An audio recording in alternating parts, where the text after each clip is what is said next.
Arkane Studios' latest game, Deathloop, is turning heads and stirring up a lethal storm. So just how good is this punchy first-person action adventure game? Here's our review of Deathloop.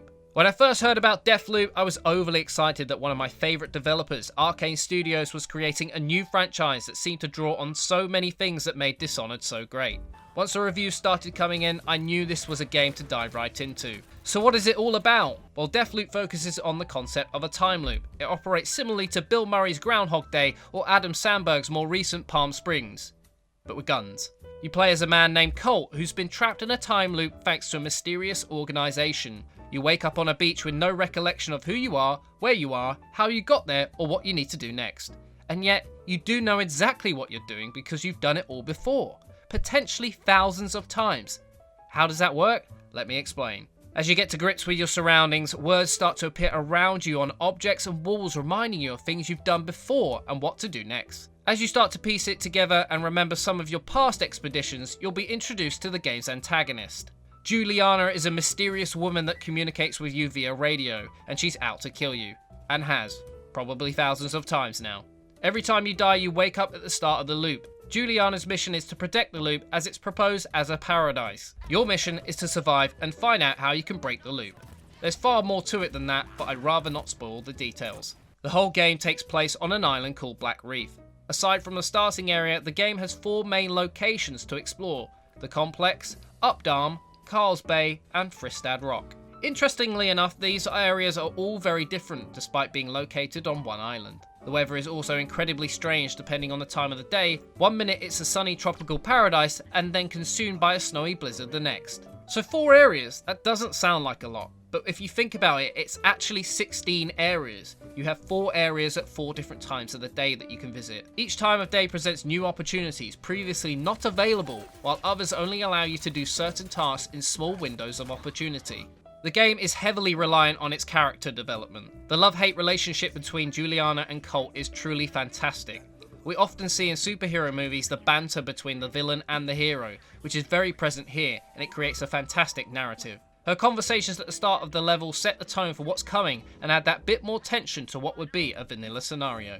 Deathloop focuses all its attention on fleshing out the main characters, the visionaries, who are crucial to the game's story, while leaving the mindless faces that inhabit Black Reef with just enough personality to make you chuckle and make most encounters memorable. The constant story developments is what keeps you engaged and connected with the characters. It made me want to finish the story and find out what happened next, so much so I played for about 7 hours straight to get it finished at 3 AM. The gameplay keeps the action moving even during the tutorial phase. You're encouraged to explore and always feel free to roam while still being steered in the right direction to make progress. It's a truly underrated factor that makes the game so addicting, as it wastes no time drawing out explanations.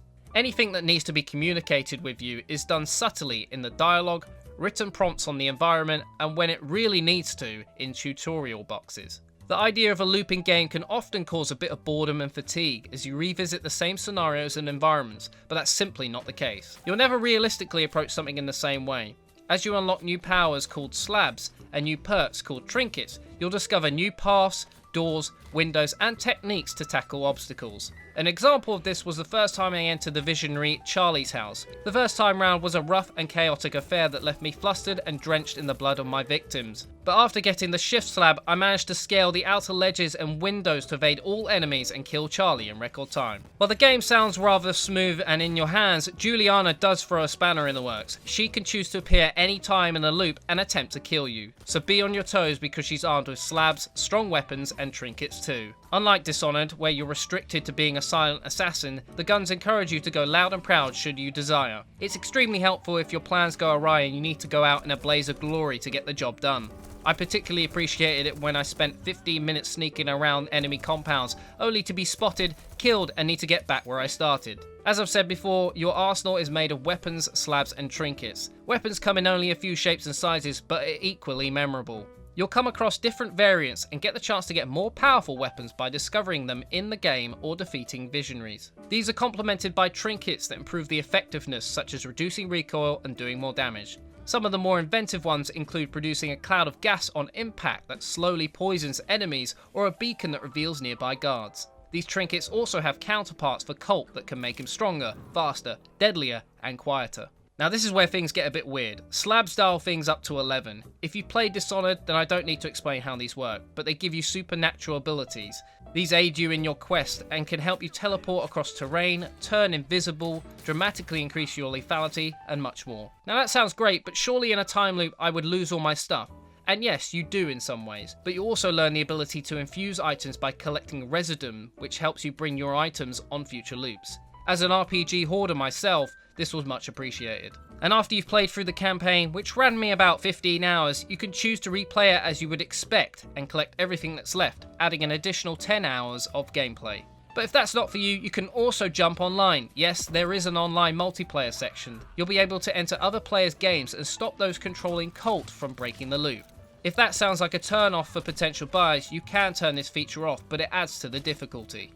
Alright, now that we set a high bar, it's worth highlighting some issues I've had. While Arkane do a great job of making revisiting old environments eventful and unique, it's not perfect. When hopping between different missions that are only accessible during certain parts of the day, it can interrupt your flow, and in some scenarios, especially late on, will force you to hop in and out of levels and reset your loop a few times to complete a task that can take less than 2 minutes. From a technical stance, I saw characters getting stuck or glitching out a few times. While this isn't unheard of and it didn't happen regularly, it happened enough to notice it.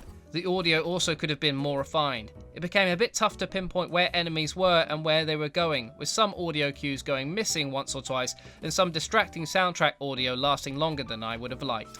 The weapons, slabs and trinkets, although fun, had some clear heroes that outclassed the rest, meaning I ran a lot of the same stuff for almost all scenarios. Shotguns were extremely strong and the shift slab was way too useful to want to use anything else, and the compact maps only emphasised who was the top dog. I'd also like to highlight that the loadout menu could have been made easier to use. I felt when infusing items it became a bit overwhelming and could have been clearer, as I lost a lot of useful trinkets thinking I had infused them already. Finally, without spoiling the story for everyone, some of the bigger narrative points in the game are easily glossed over towards the end, which left me feeling a bit unsatisfied. So what's my verdict? Deathloop is a stunning game and one that Bethesda fans will enjoy from start to finish. The smart story, colourful characters, evolving environments and inventive mechanics prevent a repetitive cycle from being boring. Its well-presented layout leaves it with few flaws, and in a time where remastered and repeated formats are becoming too regular, Arkane Studios shows us that there's still hope for gaming yet. If you enjoyed the video, drop a like and subscribe for more gaming videos. If you want to hear a more in-depth review, check out our article on rockat.com.